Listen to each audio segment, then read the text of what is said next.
cunugeyga mujida shalay waxaa laga waday tiniinta waxaa laga wadaa soo fiican oo jeesteen oo kaala arag iska baashaala laga waday oo faraxsan laga waday maantane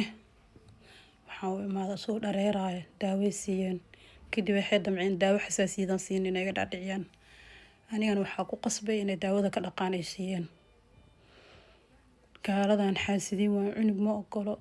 firfircoon oo dhan wiilkayga wuxuu ahaa ciyaalka ka caqli badan oo ahaa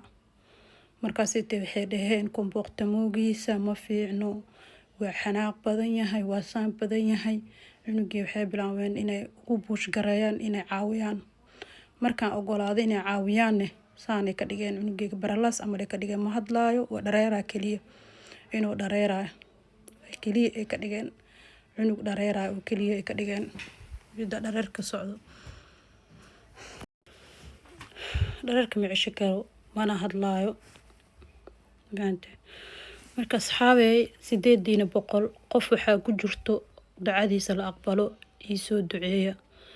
qof walba oo ducadiisa la aqbalo isoo duceeyo ducadiina muhiim ay tahay inay isoo duceysiin waayo baante ibn aadanka waxa sidiisa banaan waxa waa fuluuq badan yahay oo dhib badan yahay cunuga miskiinka oo iska magaciisi waayo saanay u galeen gaalna sidiisa banaan waa xaasid intii muslimin ilaahay shartooda ha muuti intii ciyaal haysatana ilaahay ha ka qabto intay ku dhibaateynayaan ilaahay ha ka qabto laakiin adduunyada wax walba arkay